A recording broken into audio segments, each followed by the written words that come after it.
काल नेमी का कपट, हनुमान जी द्वारा उसका वध।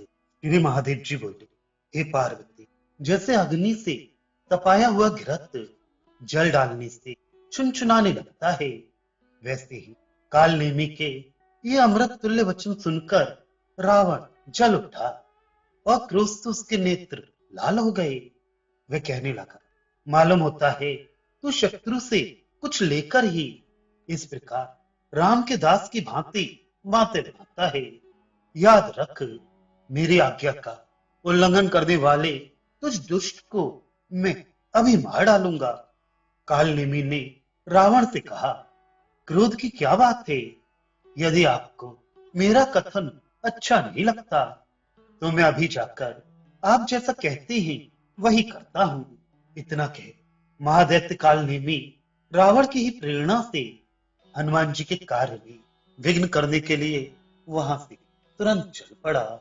उसने हिमालय की तराई में पहुंचकर उधर से जाते हुए वायुपुत्र महात्मा हनुमान के मार्ग में एक तपोवन बनाया और वहां वह दुष्ट स्वयं मुनिवेश बनाकर शिष्य वर्ग से घिर कर बैठ गया। जिस समय हनुमान जी वहां पहुंचे तो उन्होंने वह सुंदर आश्रम देखा। उसे देखकर श्रीमान पवन नंदन मन ही मन सोचने लगे, मैंने पहले तो ये उत्तम मुनिमंडल देखा नहीं था। क्या मैं मार्ग भूल गया या मेरे चित्त में कोई भ्रम हो गया है? अथवा चल इस आश्रम में चलकर सब मुनीश्वरों का दर्शन करूं और जल पीऊं। तदुपरांत पर्वत श्रेष्ठ द्रोणाचल पर चलूंगा। ऐसा विचार वे उस आश्रम में गए। वह सब ओर से 1 योजन विस्तार वाला था तथा उसमें सब ओर पके हुए फलों से जिनकी शाखाएं झुकी हुई थी, ऐसे कदली, शाल, खजूर और कटहल आदि के वृक्ष लगे हुए थे। वह शुद्ध और निर्मल आश्रम वैर भाव से सर्वथा रहित था। उस अति सुरम्य महाश्रम में राक्षस काल नेमी इंद्रजाल विद्या का आश्रय कर शिव जी का पूजन कर रहा था। हनुमान जी उस महादैत्य को बड़े गौरव से नमस्कार कर कहा, मैं भगवान राम का दूत हूं। मेरा नाम हनुमान है और मैं श्री रामचंद्र जी के एक महान कार्य से क्षीर सागर को जा रहा हूं। ब्राह्मण, मुझे बहुत प्यास लगी हुई है। मैं खूब जल पीना चाहता हूं। हे मुनीश्वर, कृपया बतलाइए यहाँ जल कहाँ है? हनुमान जी के ये वचन सुनकर काल नेमी ने कहा, तुम मेरे कमंडल का जल पी सकते हो। यहाँ ये फल मौजूद है, इन्हें खाओ और फिर सुखपूर्वक यहाँ विश्राम लेकर कुछ सो लो। ऐसी जल्दी मत करो। मैं अपने तपोबल से भूत, भविष्य और वर्तमान तीनों कालों की बात जानता हूं। इस समय रामचंद्र जी के देखने से ही लक्ष्मण जी और समस्त वानरगण सचेत होकर उठ बैठे हैं।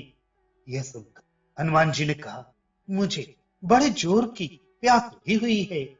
इस कमंडल के जल से वह शांत नहीं हो सकती, अतः मुझे जलाशय ही दिखला दीजिए। अच्छी बात है कहकर उसने एक माया कल्पित ब्रह्मचारी को आज्ञा दी।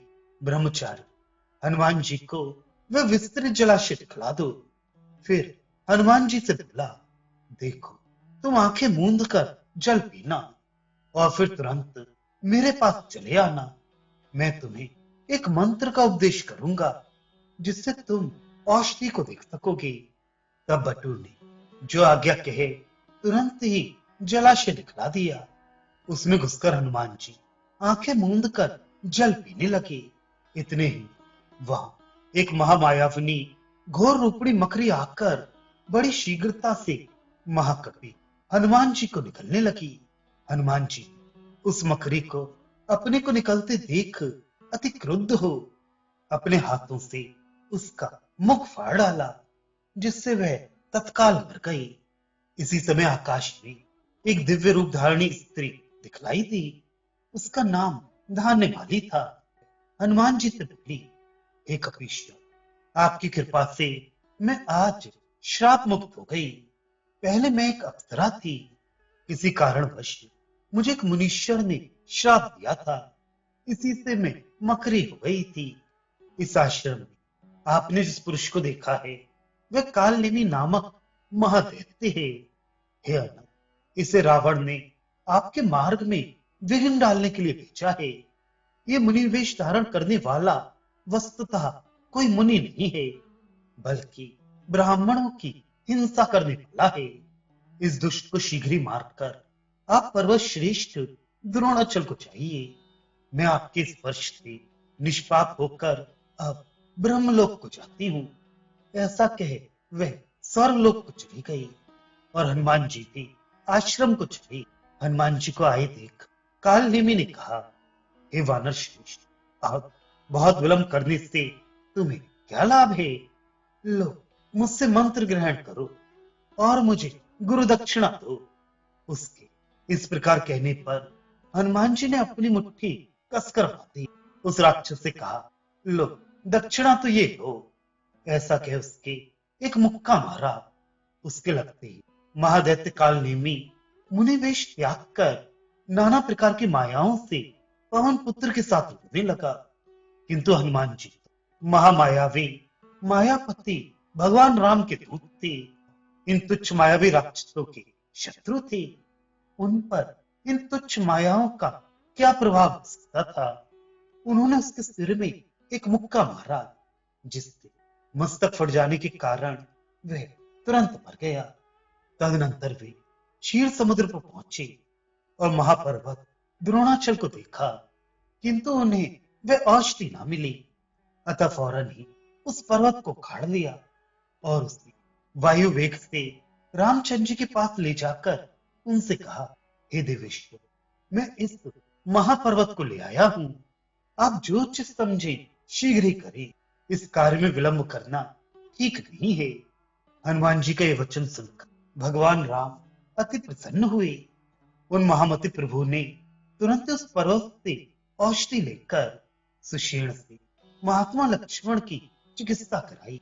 नींद से उठे हुए के समान लक्ष्मण जी ने सचेत होकर कहा, अरे दुष्ट दशानन, खड़ा रहे, खड़ा रहे, तू जाएगा कहां?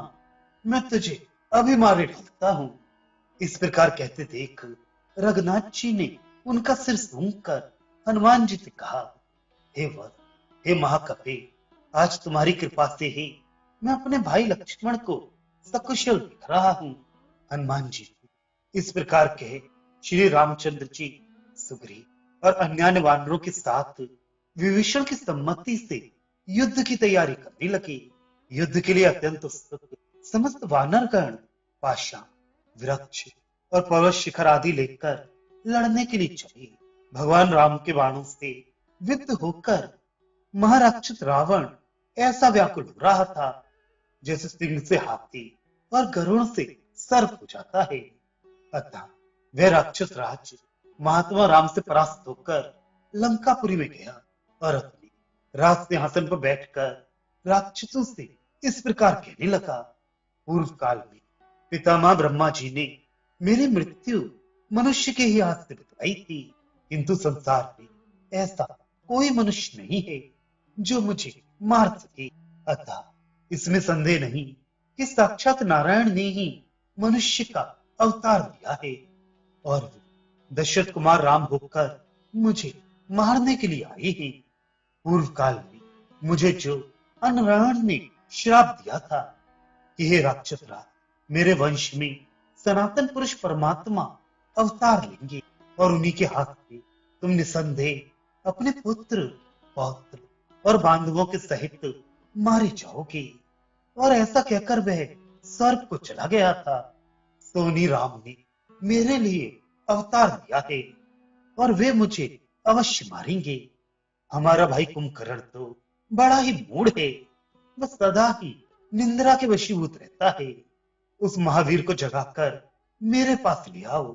रावण के इस प्रकार कहने पर ये महाकाय राक्षस गण तुरंत ही गए। प्रयत्न पूर्वक कुंभकर्ण को जगाकर रावण के पास ले आई। वहां पहुंचने पर वह राजा को प्रणाम कर आसन पर बैठ गया। राजा रावण ने अत्यंत दीन वाणी से उस अपने भाई से कहा, कुंभकर्ण, इस समय हमारे ऊपर बड़ा संकट है, सो तुम सुनो। राम ने हमारे बड़े बड़े वीर पुत्र, पौत्र और बंधु बांधवगण मार डाले हैं। इस समय मेरा मृत्यु काल आ गया है। अब मुझे क्या करना चाहिए? यह महाबली दशरथ कुमार राम सुग्रीव के सहित दलबल के साथ समुद्र पार कर सब ओर से हमारी जड़ काट रहा है। हमारे जो मुख्य मुख्य राक्षस थे वे सब युद्ध में वानरों के हाथ से मारे गए। इस युद्ध में हमें वानरों का क्षय होता कभी दिखाई नहीं देता। हे महाबाहु, तुम इनका नाश करो, मैंने इसीलिए तुम्हें जगाया है। हे महावीर, अपने भाई के लिए इस दुष्कर कार्य को करो। राजा रावण के ये दुखमय वचन सुनकर कुंभकर्ण बड़े जोर से ठट्ठा मारकर हंसा और इस प्रकार कहने लगा, राजन, आपने जब पहले सम्मति की थी उस समय मैंने जो कुछ कहा था, आपके पाप का वह फल आज उपस्थित हो ही गया। मैंने तो आपसे पहले ही कहा था कि राम साक्षात परब्रह्म नारायण ही और सीता जी योग माया ही, किंतु आप तो समझाने पर भी नहीं समझते। एक दिन मैं रात्रि के समय वन में एक विशाल शिला पर बैठा था। इसी समय मैंने दिव्य मूर्ति साक्षात नारद मुनि को देखा। उन्हें देखकर मैंने कहा, हे महाभाग, कहिए इस समय आप कहां जा रहे हैं? मेरे इस प्रकार पूछने पर नारद जी ने कहा, मैं अभी तक देवताओं की एक गुप्त गोष्ठी में था। वहां जो कुछ हुआ वह मैं तुम्हें ज्यों का त्यों सुनाता हूं। तुम दोनों भाइयों से अत्यंत पीड़ित होकर समस्त देवगण विष्णु भगवान के पास गए। उन देव देवेश्वर की अत्यंत भक्ति और एकाग्रता से स्तुति कर कहने लगे, हे देव, इस रावण के आगे हमारी कुछ नहीं चलती। आप इस त्रिलोकी के कांटे का शीघ्र ही संहार कीजिए। पूर्व काल में ब्रह्मा जी ने उसकी मृत्यु मनुष्य के हाथ से निश्चित की है। अतः आप मनुष्य होकर इस रावण रूप कंटक को नष्ट कीजिए। सत्य संकल्प भगवान विष्णु ने बहुत अच्छा कहा। अब वे रघुकुल में अवतीर्ण होकर राम नाम से विख्यात हुए ही वे तुम सबको मारेंगे। ऐसा कहकर नारद मुनि चले गए।